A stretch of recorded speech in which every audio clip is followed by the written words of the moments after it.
Do you like boosting?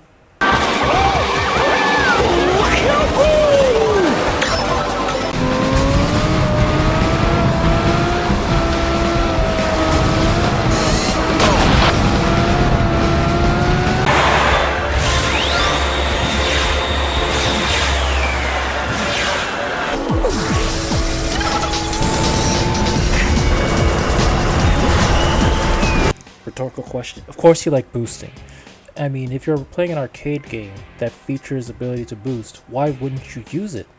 There's so many advantages to it. You can use it to recover a lost position. You can use it to take shortcuts through rough terrain. You can use it to access different techniques. Boost is very universal in some of these games that allow it. So what happens when you use a vehicle, or in this case, an extreme gear, that punishes you for boosting? The answer is you get extreme gear such as fastest. It's one of the extreme gear that can only be earned from the mission mode, and you have to assemble it using the various junks you find in some of these missions. And you see, Sonic Riders doesn't tell people what fastest actually is like. It only just says has the highest top speed in the game. That is true. What they didn't say is that fastest can't regain air easily from tricks. It can regain air from boosting into other opponents, but that's rare. That's hard to get in some of these races depending on your skill level.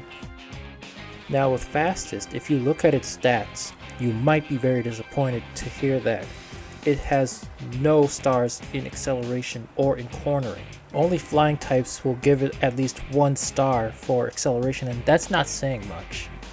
What's really important though is the top speed, and how you use this extreme gear is to race as cleanly as possible. That's a tall order for flying types and speed types, because each of these courses have some kind of obstacle that obstructs certain areas. Power types have an easier time smashing through objects, so they'll be okay there.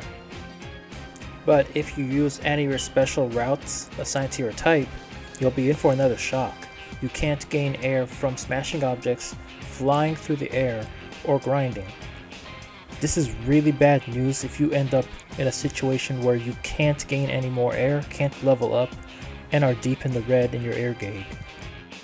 With this extreme gear, getting to level 3 should be one of your priorities, because you can go as high as 220 miles an hour. You almost don't need to boost, because even when you're boosting at that level, you're still over 200 miles an hour.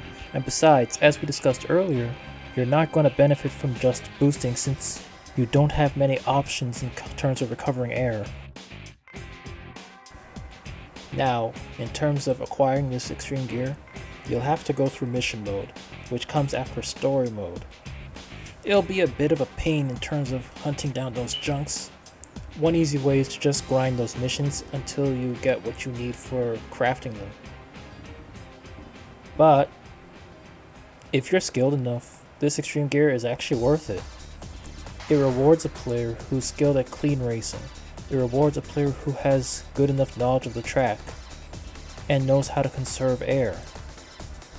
The only problem is, since you're not going to be boosting a lot, you'll be left defenseless in case somebody is trying to fight you. If they're neck and neck with you and you can't afford to boost, you are in danger. Taking any major hits is the worst thing that can happen, especially if you haven't even leveled up. You just need a bigger air gauge to deal with that. The only thing preventing fastest from being one of the best extreme gear really is the fact that it can't recover air from the most conventional methods. It has a slightly weaker counterpart in the form of faster, which is more or less the same thing as fastest. The difference is it functions like a normal extreme gear.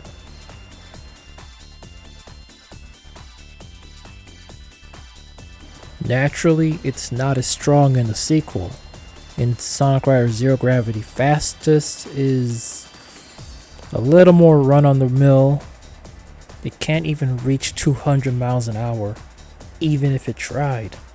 A complete downgrade in terms of speed.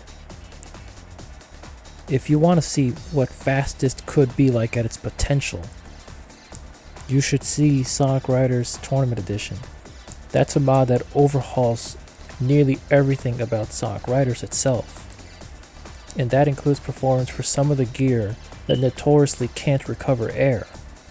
It's finally fixed in that mod so that it functions more like a normal extreme gear, and moreover, it actually pushes the envelope on its main attribute. In fact, it almost feels like you're constantly boosting with that extreme gear. So, fastest in the original Sonic Riders. Should you use it? If you're very skilled with the game and have knowledge of the tracks, yes, you should. But if you prefer racing in any other way, if you feel like you need to race with less restriction, if you need to race with more freedom, I can't recommend using fastest in the original Sonic Riders, because it's hard to acquire without grinding for junks. It's also one of those extreme gear that can't recover air, which is very important. So if you find yourself being a little reckless with your boost, you're going to find yourself looking for the refill centers. And if you have to spend more time trying to refill air, you're spending more time not racing. And if you're not spending time racing, you're spending time losing positions. And it's one thing after another.